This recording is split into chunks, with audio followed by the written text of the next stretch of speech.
We are the Association for Child and Adolescent Mental Health, or ACAM for short, and this is ACAM Learn.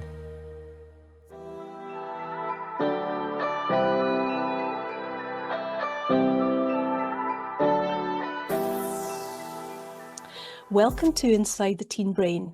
This ACAM series will leave you inspired by best practice and armed with tips to transform your work. I'm Dr. Jane Gilmour and I have a special interest in the teenage brain. From puberty to about the age of 25, the brain is in a unique state, with core drives including identity, novelty, risk, peers, respect, autonomy, and intense emotions. In discussion with leading CAMS professionals, each episode will explore one of these developmental drives, and during our conversation, we answer three big questions. What's the background? So what? And now what? Today we look inside the teen brain and examine identity. This episode is called Just Be Yourself. So let's go to our first big question. What does the literature tell us? Just be yourself, they say, and that's all very well, but it's a major task when you haven't quite figured out who you are. In the 60s, Erikson described adolescence as the time to resolve identity confusion, and that classic framework has been supported by many longitudinal studies. Interestingly, MRI data are also consistent. The brain networks linked to self-reflection light up more frequently during adolescence than at any other stage of development. The concepts proposed by Erikson have since been extended by Marcia and later Meas, exploring, for example, depth of identity exploration, where deep investigation is linked to a positive outcome. Young people's self-concepts vacillate, particularly during the younger teenage years. The transition between identities is a time of vulnerability, when adolescents are highly sensitive to feedback from those around them. Non-verbal feedback, like a negative stare, may be more influential than verbal, given the established sensitivity of the teenage brain to non-verbal cues. The environment is highly influential to identity formation. Chameleon-like, teens change identity dependent on their surroundings. For example, Blakemore's lab examined adolescents' descriptions of themselves on and offline. Results showed distinct presentation styles for different social media platforms.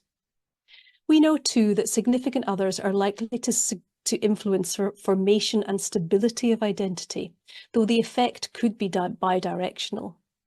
Parents, teachers, and we might hypothesize mental health professionals influence self-concept both intentionally and unintentionally. Given the salience of peers in a teenager's world, it's not surprising that attachment to peers is particularly central to the process. Certainly, Steinberg and Morris showed that the social identity of a peer group, say delinquent or academic, has strong links to personal identity. Indeed, a multitude of people and experiences offer young people a social laboratory to find out who they are. Now we turn to our second big question and ask, so what? To consider what this means in practice, I'm delighted to welcome Deborah Christie, Professor of Pediatric and Adolescent Psychology, an award-winning consultant psychologist. She specialises in solution-focused, motivational and narrative therapies. More on this later. She has authored more than 200 peer-reviewed publications, best-selling books and critical expert reports. So I think it's certainly time for a Christie masterclass. Deborah. Hello, Jane. How are you? So great to have you. We are just delighted to have your expertise. Thank you very much. It's nice to be here. I have a whole gamut of questions that I hope we will be able to cover. Okay. And I want to start with the first one. We've established from the literature that identity formation is a core task for adolescents. And I have read in a key paper you recently published about the methods of using the tree of life to help young people articulate who they are. So could you describe the tree of life to those that are not familiar? Okay, so let me start with the roots of the tree of life itself. There's some people I think it's really important just to mention before we start talking about what it is. The roots, the tree of life grew out of work by Gazelle and Koubé and the Dulwich Center And they were working with young people who had lost their parents as a result of AIDS in South Africa. And the important issue for Gazella was that talking about loss just made people very sad, and talking about the problem made people very sad. And the Dulwich Centre workers, David Denborough in particular, began to think with her about, rather than starting from the problem, what about starting from a safe place to stand before you talk about difficulties. So the tree of life is a metaphor, really. And along with my colleagues Glenda Fredman and Lucy Castagli, we began to think about how we could offer young people who were living with the challenges of diabetes a riverbank position, a safe place to stand before talking about the problems, and also how to have fun, and to start with what people know, what they're actually familiar with.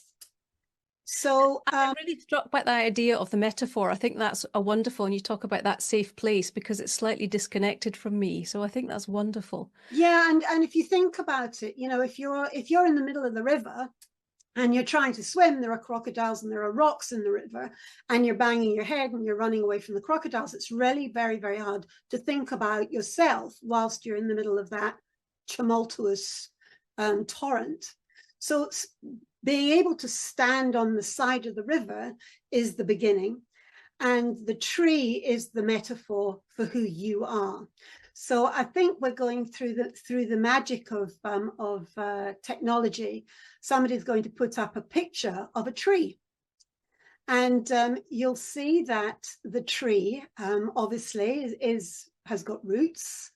The tree is in the ground. It has a trunk. It has branches and leaves and flowers and fruits. And I want you to imagine that what you would do, Jane, is maybe the easiest way is just me to ask you these questions to start. Go for it. Imagine that you were, I asked you to just draw a tree. So that's how you begin. You just begin by drawing a tree, and it doesn't have to be particularly artistic. You just draw a tree and you say, don't forget to put some roots in and a bit of ground, and have a trunk as big or as little as you want to, and put some branches on there. And draw some leaves and draw some fruits and draw some flowers. Okay, let's imagine I've done that. Yeah, so just, that's what you start off with. And so then I ask you to now tell me, and you can do this, tell me a little bit about your roots. Where do you come from? What would you draw if you were to draw on the roots of your tree? What would be some key bits about you that you would think were important? Well, do you know what I'm going to do, Deborah? I'm going to keep a young person in mind that I worked with not long ago, because I just thought this would be really useful for me. I'll get 2 jobs done in the space of one space. So this young man was a 2nd generation immigrant living in the city, in the pretty urban environment. Had lots of extended family around, lots of immediate family and extended family. And was the 2nd of 4 kids, 2 younger sisters, 1 older brother, super bright older brother, and very much at the center of his family. What else? And the important thing about this, though, is you have to suspend your knowledge and expertise in him. So yes, you might think those would be the things that he would put down, but he might not. And you can't say, oh, but what about, or and don't forget. And because this is the key thing is about what this is for you. It's your identity and not the identity that somebody else might be imposing on you. So when you're working with somebody that you know quite well already, it's really important to bite your tongue and not say, oh, and don't forget. Yeah. Okay, it's, like when we're doing motivational interviewing and we're asking people a decisional balance, we don't tell them what we think the advantages of change would be. We invite them to tell us. So the same thing applies here. What does he think his roots and culture and family history would be? So he may put some of that down and he may not. You then move up to the ground. Once he's put down 4 or 5 bits and pieces, and you would ask him to put down some hobbies. What does he do day to day? Football, football, football. Okay, so football. that might be all he puts down. Might be all that he puts down. He might just put football down. But you can gently say, what else? What else might go down in the ground? What's the soil that the tree is planted in? So maybe some gaming, maybe. Yeah, so that might come in. And helping my little sister. I think that's the thing that he would talk about. Yeah. Okay, so he would put that down. And then you would say to him, so, okay, let's look at the trunk of the tree. Now, the trunk of the tree is the thing that gives it its strength. Okay, it's important to have lots of roots, to hold you down. It's important to have good ground, but it's important to have a trunk. And on our trunk, I want you to write down all the things you're good at, all the things that your skills that you have, all your abilities, and you invite them to write that down. Now, one of the things about the Tree of Life is it's always done in large groups. Now, as well, okay, I'm going to come back on that. It's not always done because I use it individually in practice, but but the way it was developed was it's in a workshop environment. It's with a group of kids. So all of the kids are writing down what they think they're good at and what they think they're able to do. Now, this can be tough for kids who have got low self-esteem or who are living in a problem-saturated world.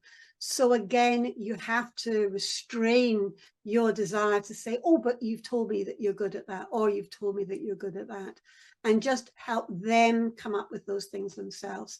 So just patiently saying, well, what else do you think? What else has somebody else told you you're good at? That question that's quite useful for adolescents is when you ask them, what do they like doing? And they say, I don't know. So if you put it into the third person, which is, well, what will your mates say that you like doing, or what will your mates say you're good at? They're then able to say, my friends will tell me I'm good at football. So football might appear as on one of his skills as well. So having spent a bit of time filling out the trunk and writing on the trunk, you then move on to the branches.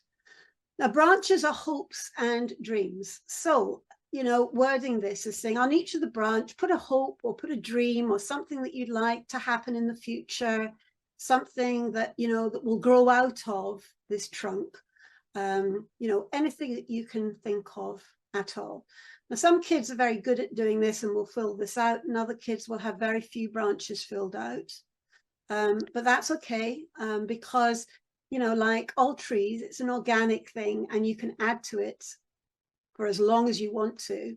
And you can add to it during the workshop as well as in this moment. But we're just trying to get something on paper to start with. And I love that. It was actually going to be one of my questions, to think about how we can adapt to an evolving identity, which we know is very much central to the adolescent experience. So that idea of an organic, moving, growing thing is wonderful. So we can change those identities, and I guess a branch might fall off and a new one grows. That exactly, sort of idea. Exactly. And I've got people I've worked with who've taken their trees away and put them on their wardrobes, and then as the work has progressed, you can come back to it and say, oh wow, is that a new skill? I wondered, do you want to put that on your tree? Do you still have your tree of life? You could add that to your tree of life.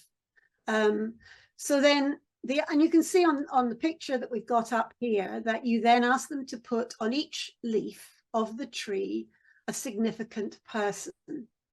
And again, no clues, no giving them any tips here, because you might desperately want them to put mum, dad, and my psychologist down. But I was always used to smile at the number of times I got left off the tree. It was like, I don't take it personally. Yeah, I think this young man would name, he had 3 or 4 really good friends, and his little sister always came into the picture. So I think that's what I don't think he would mention parents. Yeah, and that in itself is quite interesting. But I think it's worth kind of, you can encourage gently by saying, well, who else has, been in your life? Who else, right now is important to you? And the other thing that you can do is you say, do you know they can be people from films, or they can be people from books, or they can be people from things and as well. So we've got leaves, which are the people. And people can, and the nice thing about this is you can keep going. Do you want to add any more skills? Do you want to add anything else? You know, you can move back and forwards. We then add flowers, which are gifts that you have given to people, and we add fruits, that gifts that people have given to you. Now, you might want to explain that a bit for younger kids, but you know, what presents have people given you? What things have people given you that you really valued? Now, and can they be, would they be metaphorical or material gifts, or either? Either, however people take it. So, you know, for me, one of the things that I always put down is that my dad gave me confidence. So I would always put down confidence. And gifts I've given to others, I would probably always put a smile. But, you know, that I think I make, well, not everybody, but, you know, most people smile. So again, you know, it's again, and if you were to kind of link it to the idea of solution-focused therapy, people might be familiar with the idea of the miracle question. Is just because you don't think the person's ever going to be an Oscar Hollywood actor or actress doesn't mean that that's not their miracle. So you have to be very neutral and be very good at kind of like saying, well, what else do you think? What else would you like to put on there? It's their tree. Yeah. Okay. So that's the first stage. And the next bit of the process is the narrative, where the narrative therapy comes in. And I know you can put resources up. So there's a really nice paper by Lucy Casdagley, which you can let people know about, which is all about this process, and talks about how it works, but also the sorts of questions that you would ask when you do the next stage, which is the thickening. So you might come to in the workshop, what happens is young people are interviewed, and they're interviewed usually by a member of the group facilitators. There's 2 or 3 group facilitators who would, in front of everybody, say, let me ask you a few questions about your tree. So let me ask you a little bit about football. You've got football on your trunk as a skill. Tell me a bit about that. How come you're good at football? What's helped you become good at football? Who is it that's helped you become good at football? You know, who have been the people that have helped you? So you invite and you elaborate stories of skills and abilities by saying, tell me a bit more about this. You historicize them. So how long have you been good at football? Where does that dream of being a footballer come from?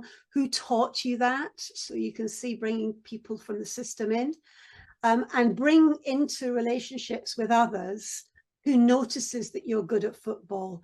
Who do you share being good at football with? So does that make sense? Absolutely. I think that's wonderful. So because these are such revealing questions, they're all delivered through the football forum, but actually will be very revealing in terms of, you know, what's important and who's important. And here you connect up to the leaves. So who supports you in this now? Who makes it possible for you to do this? Is there anybody that you haven't thought of that you want to add to your leaves? And it really makes me think about the literature that we touched on at the beginning, about that influential network that really helps a young person develop their identity. And those very people will be the network that are underpinning that young person's stability and type of identity. It's absolutely beautiful. Yeah. And, you know, and again, you know, depending on how long you've got in your interview and depending on the sorts of questions you ask, you might ask questions like, so, you know, I noticed, you know, in your roots that you've talked about, you know, your family, how has your family supported you developing these football skills? And who's given you, you know, and he talks about a coach that gave him some lessons once, or he talks about somebody he saw on, you know, a footballer that he saw, like, you know, Marcus Rashford, and maybe connects with the fact that somebody that he's seen on television gave him hope. If he's a young man from a particular ethnic group, he might have a particular footballer that makes him realize that actually he could achieve this in a, you know, if he's a refugee or something like that, then seeing somebody who was a refugee will give him hope. So you can start to make those connections by questioning, by narrative questioning. So every kid in the workshop does this, and everybody's listening. And then what you do is you invite people to add or to give some gifts. So what have you heard about that makes you impressed or, you know, interested in, you know, this? And you might have brought out skills like determination, because when you're asking him about football, he might have said, oh, well, you know, it's been very hard and I couldn't afford, you know, the football boots, but I went anyway and played in my trainers. But then so-and-so gave me a pair of secondhand boots and I've just never given up. Wow, what do you call never giving up? Is there a word that you use to describe that? Yes, well, it's called perseverance. Okay, well, I noticed perseverance isn't on there, but let's put perseverance on Oh, there. lovely. So you're teasing out these fruits. Yep, you're thickening and thickening and thickening the identity. And I'm particularly struck by that idea of using the peer group, because we know how important the peer group is to a young person in the adolescent phase. Yep. And in the paper, you stretch the metaphor beautifully by talking about the forest of life. It's absolutely beautiful. Yeah, that's right. Which is our next bit. Well, the witnessing idea is very interesting. Can you talk to us about that in a little bit more detail? Yeah, I mean, the next bit of the workshop would involve all of the young people who've all had a chance to share their trees and all had a chance to thicken their stories and all been given some fruits and flowers by everybody. So they've given, you know, I've given him, I would say to him, you know, listening to you talking, I want to give you this. I think you've got perseverance. I want to put that on your tree as a skill that you have, and I write it on a post-it note and I pop it onto the tree. And of course, if you get very fancy and you know you can buy post-it notes in the shape of fruits. Oh, can you? You really get fancy, you know, good old Amazon, and other delivery companies are. So you would, you know, you can do also, or you can just use plain old bits of paper and a bit of blue tack, you know, if you don't have all of that. So then what happens is each tree gets put up onto a wall. And I've, you know, we can, if you can imagine, you have a wall filled with these pictures, filled with these trees. You have a forest and you invite people to wander amongst the forest. Go and have a look at the forest. And they all look at the forest and they all start to think, oh, wow, oh, I want to add something else to that one. So you can keep adding. So you create what we call the forest of life. It's absolutely beautiful. I love the metaphor, and it's such a powerful one, because also the idea of a forest standing together being a stronger environment, of, you know, there being an ecology there. It's absolutely beautiful. And the physical walking around I hadn't quite appreciated from the paper, but the idea that the young people physically walk around and look at one another's trees. Yeah, everybody. It's a really emotional thing to do, actually, when you see them all together and you can kind of see the comparisons and the similarities. You know, when young people get to understand that actually, you know, they have similar things. And they can add as they go. You know, if you want to add something to somebody's tree, you can add it, something that you heard them talking about, something. And kids are so generous with each other. They're so generous, you know, and they just give, once they get the hang of it, you know, it's hard to stop them putting stuff on. But you are so warm and imaginative in the way you describe the tree. Have you ever come across a young person, or indeed, you know, because you are so warm and imaginative, I imagine it hasn't quite happened in your orbit, but have you ever heard of a young person saying, I don't know what a tree is all about. You know, I'm not doing a tree. You know, I'm not engaging with that. In other words, do you ever have to work hard to deliver, you know, to deliver the metaphor in the first instance?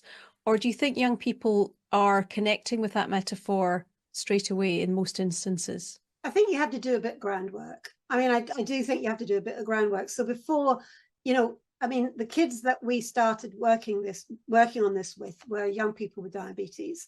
And they were often young people who were struggling, and they had been referred to psychology and had said, no, thank you. Often not as politely as that. And so what we did was we would call them up and say, would you come and help us? We've got a project. And we would love you to come and talk about your strengths and abilities and your skills. Oh, that's beautiful, because you're using the consultative model. You're saying, look, I need your help. Can you help me? Which is playing to the strengths of the teenage brain. So it's a piece of genius. Beautiful. Well, it's, as I said, it wasn't us that invented it. We've just adapted it. It was, you know, it was Incube that really that developed this wonderful program, and it's the thing about it is it is adaptable, and there are so many different teams that have taken this and used it in different conditions. You can, you know, that's been used with adults. It's been used with adults in psychiatric settings. It can be used for kids with things like epilepsy. And I've even used, I mean, I've even used it with adults in coaching environments where people have really low self-esteem and just don't know where they want to go. And so we just stop and just do this and say, let's find out who you are. Yeah. And if you're in an individual, you know, it's not as powerful when you do it in a one-to-one. It's definitely not as powerful, but you can do it with an individual. And the other thing that you can do is you can do the team of life, where you use a different metaphor. So a kid who's football, this young man you've just talked about, football crazy, he could do a team of life, where what you do is you present him with a football pitch and you invite him to tell you who's on the bench, who's in the changing rooms, who's the coach, what position he plays on the team, what's the team music, what's the team uniform. So you can do the team of life. But I remember we all got a bit carried away, and it almost became a competition. I think somebody did an orchestra of life. I'm sure that's been published. So you can actually do an anything of life. It's you get the metaphor that works really. We present it as a tree, and I've never had any, but you know, I don't know. I've never had a kid say, stick your tree. Honest with you. Some of them struggle to make it as beautiful as you would like it to be. And you think, oh, what about, and why don't you put this on? And blah, blah. But actually, when they're all sitting around and you haven't said, we're now going to talk about your diabetes. You've said, we'd like you all to just do some drawing in silence. Yeah. And it's like, oh, okay, I can do that. It's a step, you know, a step away from it, which allows them to step towards you. It's a safe place to stand. And it's a safe place to stand. It's a really important phrase, I think, that we can take. And I'm really struck by the idea of the power of being in that peer group, and the idea that as in a peer group together, which is a much more powerful place and a much safer place for a young person to be in lots of ways, although they will be referencing one another. The way you're talking about that is they reference one another in a positive way, and it becomes a supportive environment, obviously facilitated by you and by the other peers. I also really like, I was talking to some young people about their CAMHS experience not long ago, and again they said the most important thing, or the most important part of their experience, was that somebody talked about what they were interested in. And the way you're talking about adapting that metaphor means that we can do that. Whether I'm a footballer, a music player, or, you know, whatever I am, I can use that metaphor. And I think that creativity in work with young people just shines through so strongly. I mean, it's the one I really remember as a sort of spoiler. Deborah was my mentor when I was a trainee, and I hadn't seen anybody use techniques with such creativity before, and it's really something that stuck with me all the way through my career. But it really is something that matters to young people. It matters very much that you can embed what matters to them in a therapeutic technique, and that is just, you know, it's really inspirational. I think that's fantastic. Well, you've done very well, Jean. Well, thank you. I want to while we pat ourselves on the back, I want to think about failure now. I Oh. want to, make like Elizabeth Day and embrace failures. You've been there and done that with the Tree of Life. Mm-hmm. And can you cast your mind back and think about what was your favorite mistake? What was perhaps the most difficult moment with it? And what did you learn from it? That's all. That's like that interview question, isn't it? What's your weaknesses? Oh no, it's say, not. It's not. I think it's about it's about learning from what went well and what didn't go well. Yeah. And I think so I'm just trying to think what's the most helpful thing to say. I think it's about trusting the process. And I think things go wrong when you don't trust the process. So, for example, if somebody's not filling it in for them, Mm-hmm. they're being kind of like, oh, well, let me help you, or let me make some suggestions, because then it becomes your tree and not theirs. That doesn't happen often, but I think there are times when in any therapeutic situation, when you become overwhelmed by the writing reflex, and I'm talking about the RIGHT writing reflex, where you feel compelled to fix it, you feel compelled to make it go right. And so therefore you abandon the process and just kind of say, well, let's change things, or let's not carry on, or let's stop because this isn't working. I think when you do that, it actually does stop working. Yeah. Because you lose the power. And the power of this is to just sit with it. Mm-hmm. And because it's somebody who doesn't fill in a lot on their tree, the other young people rescue them. And the questions that you ask them, the questions that you invite them to ask, really allow them to start seeing themselves as having an identity that other people recognize and appreciate. So I think the times when it hasn't gone so well have been when I have, and it still happens when you allow the writing reflex to take over. And it's a very important piece of therapeutic information. If a young person is sitting with an empty tree, if we think about that experience, and it may be a transition period in terms of their identity, and not quite knowing where they're connecting, or who they're connecting with, or what they feel is on their ground. And again, the idea of the peer group diving in and saying, what about this? Or you're listen to me, and, you could put that on the tree, is much more powerful than a much older therapist, trying to right that wrong, as it were. I think that's really true. And one of the things that we developed with this process was we started saying to the young people who'd gone through the process, and after the forest, you have the storms, and then you have the combating the storms, and then you have a celebration. But what we then do is say, and now would you like to come back and run the groups with us? Mm-hmm. And quite a lot of young people do. And they have a special training session, and they become a qualified peer trainer. And they then come back and they sit in and they help to run the groups. Now, you can't say to somebody, why don't you put that down on your tree? Mm-hmm. But a peer trainer can. Yeah. Because the peer trainers are the same, a couple of years older, maybe. We had a couple of young women who we eventually said to them, you're 24 now, and you just qualified in a career, and you're a bit old. You're nearly as old as us now. So they had to resign. But they loved coming back, and they came back, and they came back, and they came back, and they ran the groups. They got great at doing the narrative questioning and the thickening.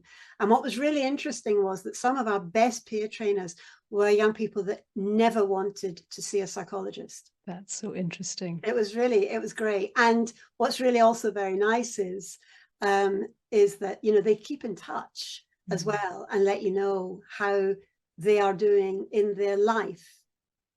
And still, we haven't even talked about diabetes. It's the diabetes comes in at the very, very, very, very end when we're talking about the storms, because we say, let's talk about the storms that affect everybody. And then we say, does diabetes introduce any additional storms? And they throw in a few. And then we talk about the combating them. But all what you've done is you've created, diabetes is just a rather annoying thunderstorm. It's an annoying wind that blows through the branches that might make the tree sway a bit. But actually the tree has all these roots, all this ground, all these skills and strong trunk, and these branches. So it's a very evident experience for the young person that their identity is so much more than their diabetes or their Absolutely. illness or their, you know, whatever, the reason that they refer to CAMHS. That's the PS, and the tree is everything that I am. So it's a very powerful metaphor. I'm not surprised that you're having to ask your peer trainers to leave, because they are connected in a way that really is very powerful. Yeah, it's really lovely. And I mean, what we hear from them is that it helps to build a positive view of themselves, and that it helps them connect with others. So it separates them from the diabetes, but they learn from each other about living with it. So you're doing that great thing where on the one hand and on the one hand. So you're learning about diabetes, but you're not diabetes. And my favorite quote of all time was one young woman who's a doctor now, medical doctor now, was that having done the Tree of Life, she realized that diabetes was one tiny little jigsaw piece in the entire jigsaw that was her life. Oh, that is beautiful. That is just wonderful. I know, because you just got this picture of this fabulous jigsaw and this one tiny little bit. So it really, you know, it focuses on quality, it empowers young people, it creates an open space to share experience, and it creates a feeling of togetherness.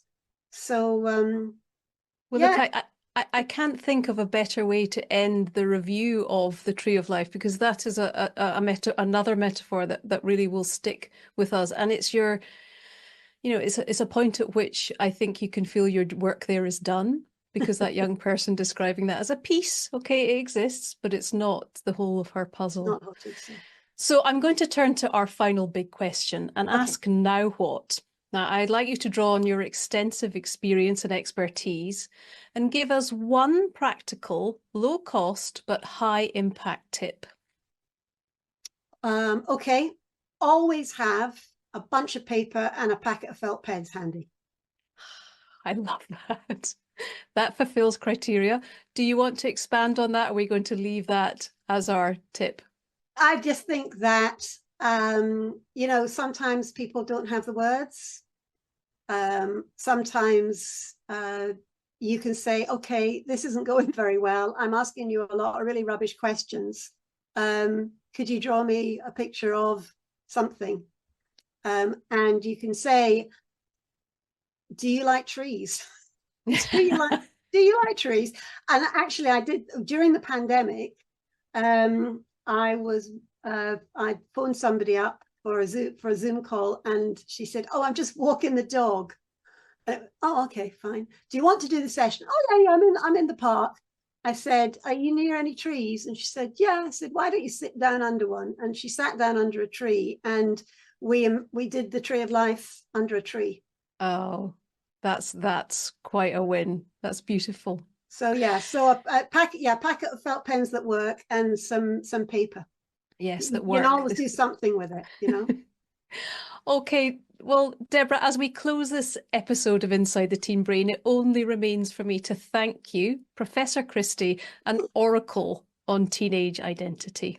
Thank you so much. Thanks so much, Jane. It was lovely. I so enjoyed it.